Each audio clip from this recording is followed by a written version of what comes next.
Kimi no Suizo o Tabetai by Sumino Yoru, Part 14. Guess she doesn't have an eye for people. What do you mean? Nah, don't mind it. I see.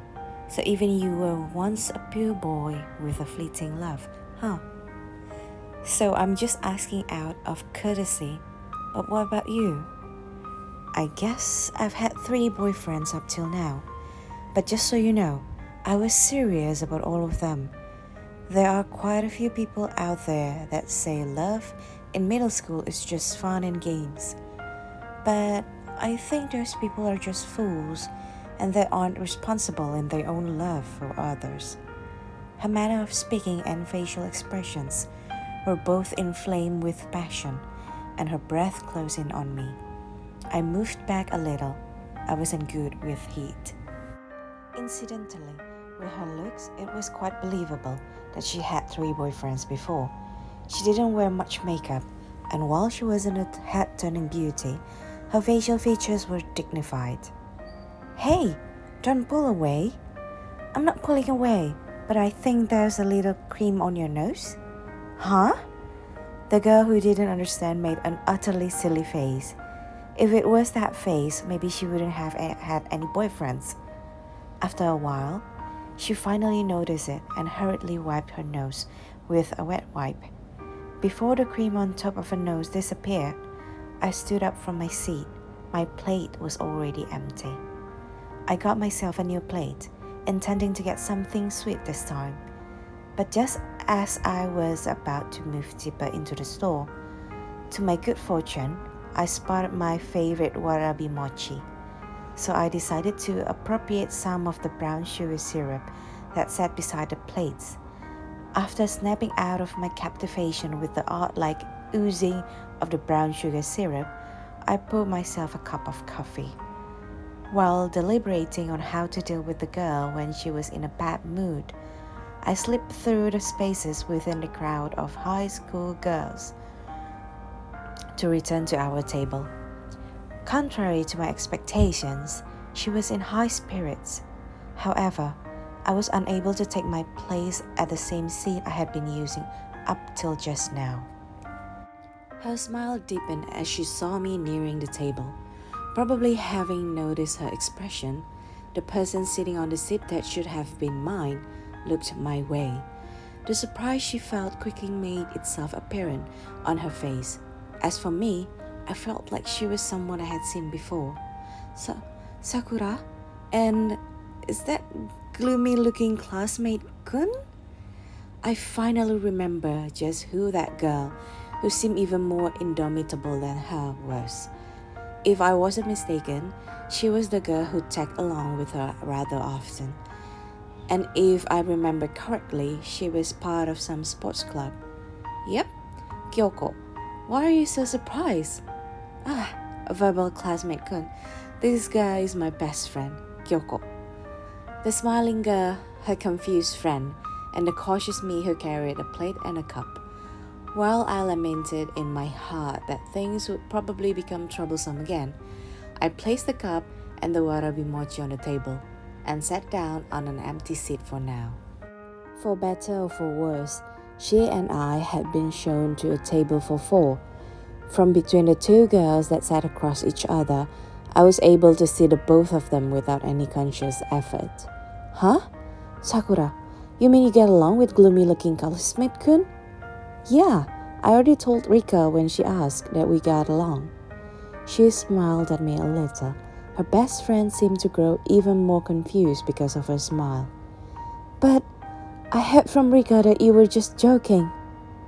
Ugh, that was just affable classmate Kun being misleading because he didn't want to be bothered. I can't believe that Rika believed him over me. Just where has our friendship gone? Best friend's son didn't laugh at the words she said in jest. Instead, she shot me a questioning glance. Since my eyes had accidentally met hers, I nodded my head slightly. She returned a nod. I thought that was the end of it, but as expected of that best friend of hers, she didn't let me off with just a nod. Hey, Have I ever talked to gloomy-looking classmate Kun before? Thinking about it, it was a rude question, but it didn't seem like she harbored any ill will. Though even if she did, I didn't want to create a bad atmosphere. We've spoken before. When I was manning the library counter, you told me she wasn't able to come or something like that. Having heard that, the girl started to roar with laughter. Don't call something like that talking, she interjected. That's just how you feel it, I thought to myself.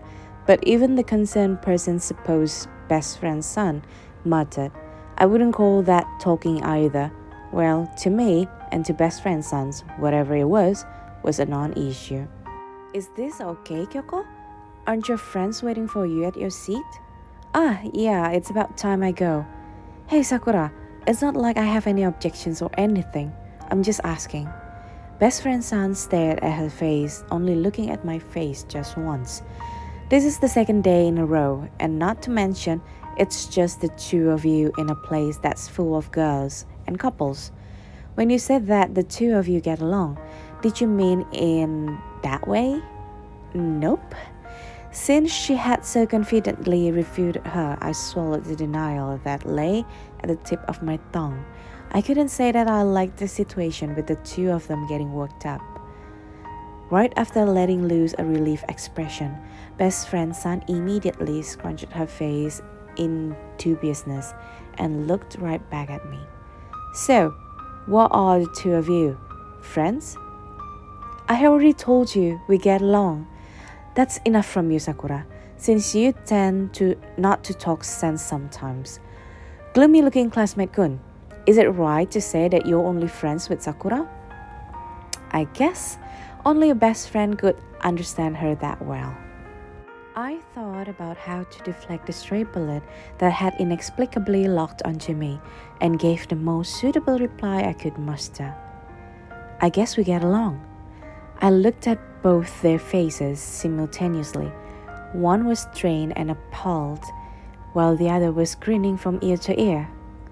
Best friend's son gave an audible sigh. Then, with a renewed vigor, spat out, I'll definitely get to the bottom of this tomorrow. Waved goodbye only to her and left. I wonder whether tomorrow's plan with a friend were plans with that person. And I was pleased that it was not me, but her. That would come under fire. As for the stares from my classmates that I would receive from tomorrow onwards, I'd already given up. If there wasn't any real harm, all I had to do was turn a blind eye to it. Wow, would I have thought that we'd run into Kyoko? Saying those words filled with equal parts surprise and delight, she took one of my warabi mochi and willfully put it in her mouth. I met Kyoko when I was in middle school, you see. She's been bold like that since the very beginning, so I thought that she was a scary girl. But we got along as soon as we started talking. She's a good girl. Get along, Kun. So please get along with her too. Is it fine not to tell your best friends about your illness? So I said, knowing that I was raining on her parade. That's it for today. Thank you so much for watching this video. I hope you guys liked it. I know it's been a while since I uploaded this video because honestly I still haven't got my iPad yet. My new iPad actually, because I usually work with that. Now I'm just using my phone to work with this, edit this, and it's just too much work. Anyway, don't forget to check out my podcast. It's a narrator. You can check it through Anchor, Spotify, even iTunes. And don't forget to click the like button and subscribe button if you haven't subscribed to my channel yet. That will mean a world to me. Thank you so much. See you guys on the next video. Bye bye.